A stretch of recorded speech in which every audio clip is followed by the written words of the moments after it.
Hello friends, फिर से स्वागत करता हूँ आपका आपके अपने चैनल सुशांत चेसवाइज में। आज का टॉपिक है crash course in tactics. Topic 2 है आज देखते हैं कौन सा नया थीम है हमारे पास। पोजीशन है व्हाइट टू प्ले। इस पोजीशन में हम देख सकते हैं कि दोनों ही साइड्स के पीसेस काफी एक्टिव है। व्हाइट की क्वीन, दोनों रूक्स, बिशप, ब्लैक का बिशप, रूक और ये जो क्वीन है, ये तीनों काफी एक्टिव है। पहले दो पोजीशंस में हम थीम्स को पहचानने की कोशिश करेंगे, तीसरे में मैं आपको बता दूंगा बुक में इसको कौन सा थीम बताया गया है। सबसे पहले वीकनेसेस पहचानने की कोशिश करते हैं। किंग के पास कोई जगह नहीं है, ये पहला वीकनेस है। दूसरा आप देख सकते हो G8 का स्क्वायर वीक है। तीसरा है F8 का रूक अनसपोर्टेड है, तो इस फाइल पे कुछ हो सकता है। सबसे बड़ा प्रॉब्लम ये है कि ब्लैक का खुद का भी थ्रेट है। यहाँ पे काफी स्टूडेंट्स मुझे बताते हैं इस बिशप को कहीं भी हिला दो, क्या बात है। फॉर एग्जाम्पल BG6, रुक पे अटैक, बिशप का क्वीन पे अटैक और विनिंग हो जाएगा। पर ऐसे ही टाइम पे जब ओपोनेंट भी एक्टिव हो, बहुत केयरफुल होना चाहिए। सी हमारे पास भी सेम वीकनेसेस है। बैक रैंक वीक है, बिशप और क्वीन का G2 पे सपोर्ट है, अटैक है। तो देखिए क्वीन G2 चेक हो जाएगा BG6 को, और इसमें प्रॉब्लम्स हो सकते हैं। जैसे रुक टेक्स G2 को क्या होगा, रुक F1 मेट होगा, और QG2 को BG2 करने के बाद रुक F2 लेगा और HG या रुक G6 ले लेगा ब्लैक।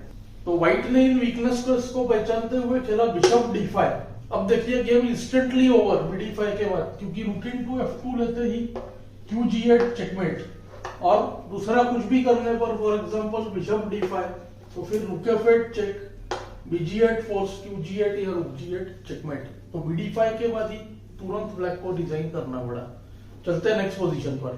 यह है नेक्स्ट पोजीशन जो कि है व्हाइट टू प्ले। अब देख सकते हैं आप इधर भी दोनों ही के पास वीकनेसेस है। रुक D8 का और क्वीन F2 के दोनों ही एक्टिव है ब्लैक के पास। अभी प्रॉब्लम ये है कि क्वीन अटैक्ड है और F1 स्क्वायर पर भी अटैक है, यानी क्वीन दूर लेने से क्वीन F1 में मेट हो सकता है। दूसरा तकलीफ ऐसा है, नाइट से A1 का रूक भी हैंगिंग है।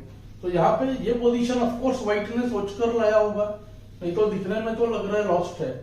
व्हाइट के एडवांटेजेस अगर आप देखो, ब्लैक किंग के पास जगह कम है, व्हाइट जैसा ही दोनों का बैक रैंक वीक है, और H7 का स्क्वायर वीक है। इस पोजीशन को भी काफी लोग सॉल्व नहीं कर पाते, हालांकि इतना कॉम्प्लिकेटेड नहीं है।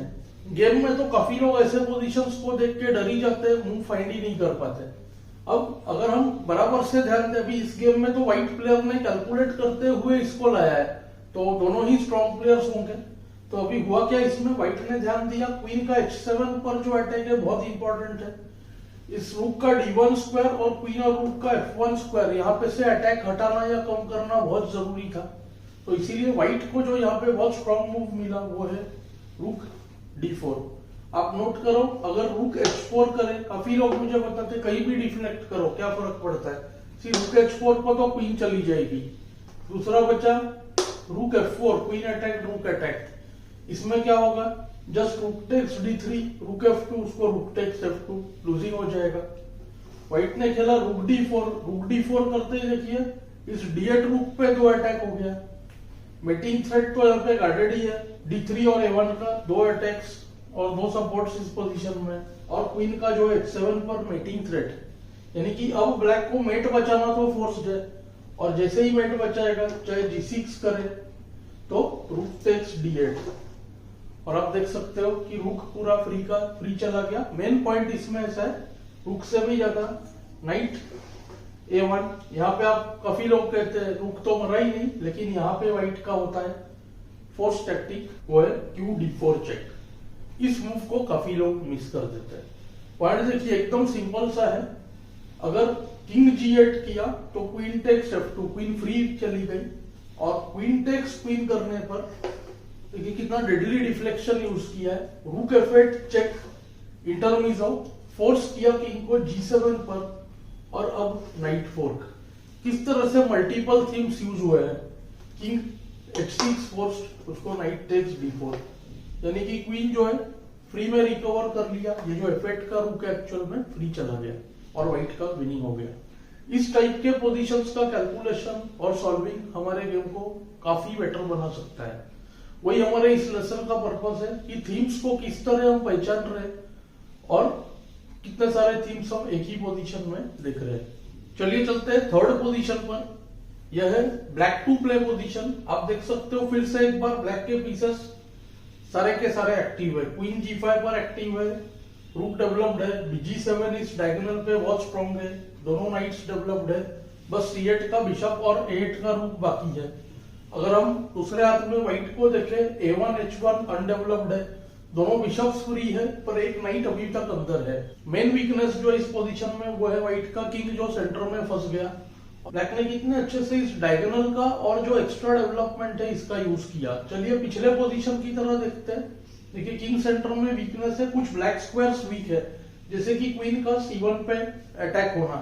दूसरा आप देख सकते हो नाइट D4 जो स्क्वायर है वहां पे दो अटैक सभी होना। हमेशा पीस के अंदर से देखना चाहिए। तो आप देखोगे कि नाइट D4 सबसे ऑब्वियस कैंडिडेट मूव है और एक नाइट D3 चेक, ये दो बहुत ऑब्वियस कैंडिडेट मूव्स है। पॉइंट कैसा है, नाइट D3 को ईडी लेने से D4 हैंगिंग हो जाता है और क्वीन से लेने से QC1 चेक ये हो सकता है। तो ब्लैक ने इस टैक्टिकल मोटिव का जो है बहुत अच्छे से यूज किया। नाइट टेक्स D4 में सोचा, देखिए आइडिया एकदम सिंपल है, क्वीन से ले नहीं सकता है, जस्ट NF3 चेक में क्वीन चली जाएगी, तो सबसे लेना फोर्स्ड और यहां पे यूज किया देखिए ND3 चेक। क्या हो गया, इस नाइट को मूव करने से बिशप का डिस्कवर्ड अटैक हो गया। तो इस बुक में इनका कहना क्या है कि डिस्कवर्ड अटैक जो थीम था वो तीनों ही पोजीशंस में आप देखोगे कॉमन था और डिस्कवर्ड अटैक का मेन रोल था इन पोजीशंस में। हालांकि कई बार मैं भी थोड़ा ओपिनियन डिफर करता हूं। अभी आप देख सकते हो कि उनको वो क्या कहते हैं कि उनको जो मेन थीम लगता है उसको वो एज ए थीम देते हैं, पर यहाँ पे देखिए काफी अदर दूसरे फैक्टर्स है। जैसे कि देखिए QD3 लेने पर एक्चुअली आप कह सकते हो कि QC1 चेक के बाद बहुत बड़ा डैमेज हो गया। QD3 से हमने डिकॉय कराया, डिफ्लेक्शन किया क्वीन को। अब देखिए फोर्स्ड QD1, तो QD1 KD1 BD4 के बाद यहाँ पे रुक जाएगा तो नाइट C3 करके नाइट दे देना पड़ेगा, तो विनिंग हो गया। तो देखिए इस बैक रैंक का इधर बहुत इंपॉर्टेंट रोल था, डिफ्लेक्शन यूज किया था। दूसरा है पॉइंट ED तो बिशप D4, इसमें भी वही बात, A1 का रुक ट्रैप होने जा रहा है, ND2 करना पड़ेगा शायद, उसको भी बिशप टेक 7 के बाद पोजीशन टोटली जो है विनिंग है। तो आप देख सकते हो ये सब पोजीशंस जो है उसमें अलग अलग फैक्टर्स बहुत इंपॉर्टेंट रोल प्ले करते हैं। तो मेन मेरा पर्पस जो है इन पोजीशंस के थ्रू थीम को आइडेंटिफाई करना, ये ऐसा आप कह सकते हैं। अब एक होमवर्क पोजीशन जैसे हमारा इस पूरे सीरीज में चल रहा है, फोर्थ पोजीशन होमवर्क के लिए होगा, उसको आप जरूर ट्राई करना। वो पोजीशन व्हाइट टू प्ले, उसका आंसर मैं कमेंट्स में 2-3 दिन बाद दे दूंगा। तो ये फोर्थ पोजीशन है होमवर्क पोजीशन। इसमें भी आप देख सकते हो मल्टीपल वीकनेसेस है। किंग का देखिए पोजीशन अच्छा नहीं है, 2 पॉन्स मूव हो चुके हैं, F3 का स्क्वायर वीक है, क्वीन H3 पर अनसपोर्टेड है, रूक F8 का इधर ओपन है। तो हो सकता है बैक रैंक रिलेटेड कुछ आइडियाज यूज हो जाए। आपको ये जो फॉर्मेट है कैसे लग रहा है मुझे कमेंट्स में जरूर बताएं। Thanks for your time.